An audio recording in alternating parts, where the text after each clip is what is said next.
नमस्कार, आपण पाहत आहात आपला विश्वासार्ह न्यूज चॅनल आणि आज आपण चर्चा करणार आहोत अशा एका वक्तव्याची ज्यामुळे राज्याच्या राजकारणात एकच खळबळ उडाली आहे। या एका माणसामुळे आपले दादा गेले हा गंभीर आणि थेट आरोप आता समोर आला आहे। या विधानामुळे राजकीय वर्तुळात चर्चा, आरोप प्रत्यारोप आणि तर्कवितर्कांना अक्षरशः उधाण आले आहे। नेमकं प्रकरण काय आहे, कोणावर सूचक आरोप केला जातोय आणि यामागे राजकीय रणनीती आहे का? चला सविस्तर पाहूया नेमकं काय घडलं। गेल्या काही दिवसांपासून राज्याच्या राजकारणात घडामोडींना अचानक वेग आला आहे। एका महत्त्वाच्या निर्णयानंतर अनेकांच्या भुवया उंचावल्या गेल्या। आतापर्यंत सर्व काही ठरल्याप्रमाणे सुरू असल्याचं चित्र होतं, मात्र शेवटच्या क्षणी घेतलेल्या एका निर्णयामुळे संपूर्ण परिस्थिती बदलली। सूत्रांच्या माहितीनुसार अंतिम क्षणापर्यंत वेगळा निर्णय अपेक्षित होता। काही बैठका अचानक पार पडल्या, काही वरिष्ठ पातळीवर चर्चा झाली आणि त्यानंतर संपूर्ण दिशा बदलली। याच पार्श्वभूमीवर एक मोठं विधान समोर आलं। जर त्या एका व्यक्तीने तो निर्णय घेतला नसता तर परिस्थिती वेगळी असती। हे विधान केवळ भावनिक प्रतिक्रिया आहे का, की त्यामागे काही गंभीर संकेत दडले आहेत? आरोप नेमका कोणावर? सर्वात महत्त्वाचा प्रश्न, हा आरोप कोणावर आहे? अधिकृतरित्या कोणाचं नाव घेतलेलं नाही, मात्र राजकीय वर्तुळात विविध शक्यता व्यक्त केल्या जात आहेत। अंतर्गत मतभेद तीव्र झाले होते का? रणनीतीत अचानक बदल का करण्यात आला?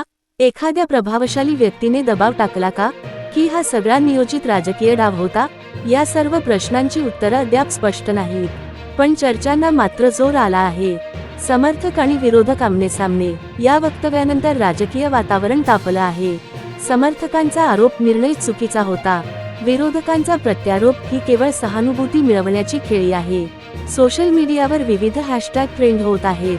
काही जण या विधानाला भावनिक उद्रेक मानत आहेत, तर काहींना वाटतं की हा मोठ्या राजकीय भूकंपाचा संकेत आहे।